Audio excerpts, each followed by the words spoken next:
Okay, my name is Bobby Vaught. Don't forget to hit the subscribe button if you so choose.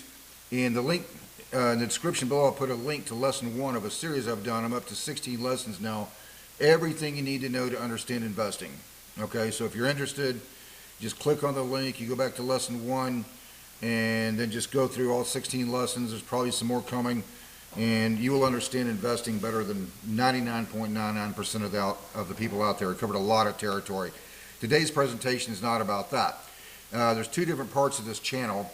There's that, investing series, and then also a lot of, on separate part of this channel, some political, economics, commentary, and so forth, which is the presentation today. So I was just curious. The name Michael Moore I came across on on social media the other day, and I just started getting curious about something. So Michael Moore, you know who he is. He's produced a lot of anti-capitalist type messages and so forth.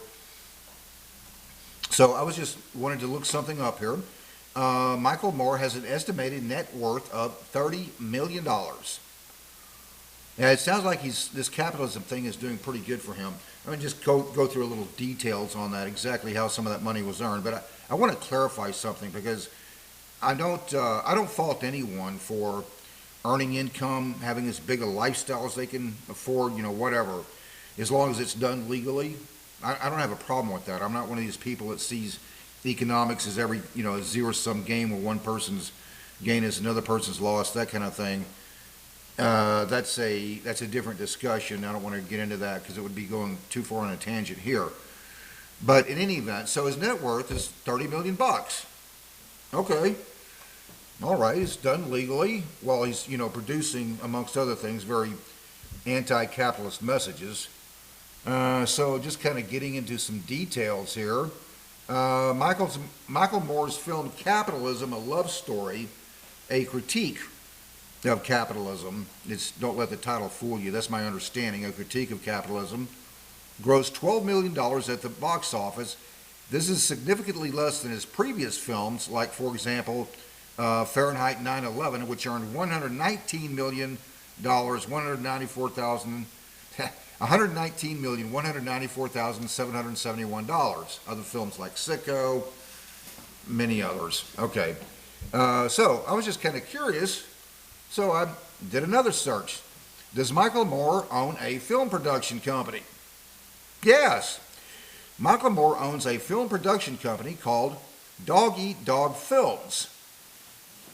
By the way, some other things I was looking at. He seemed to try to be very apologetic to his fans for, and acknowledge that he's one of what he would call one of the 1%ers.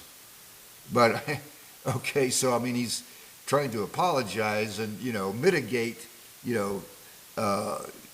keep anybody from his fans from being upset at him, I guess. But kind of raises the obvious question: well, why did you have to get to that point in the first place?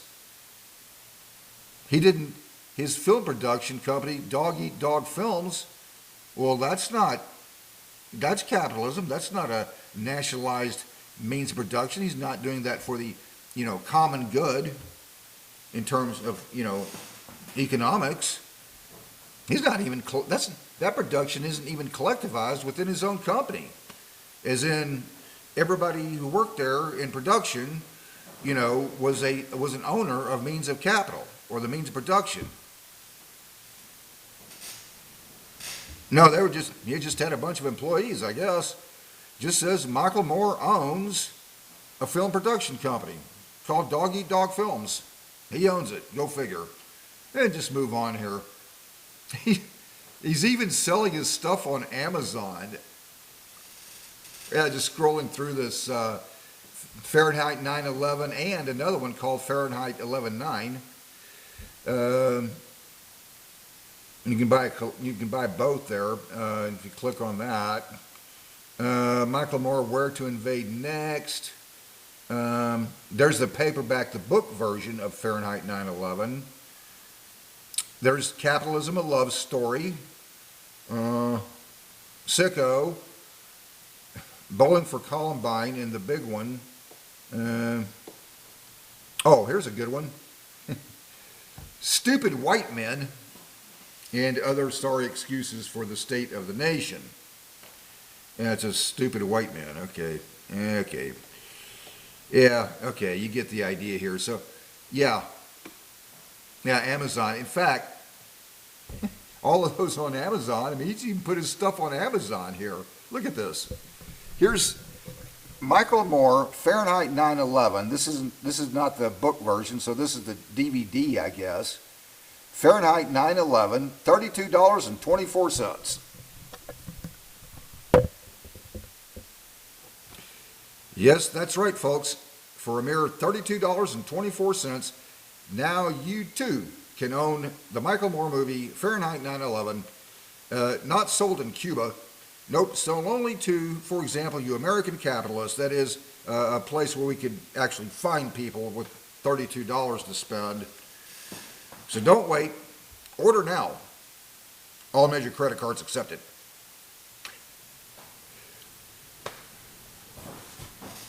Until next time, hope life is treating you well.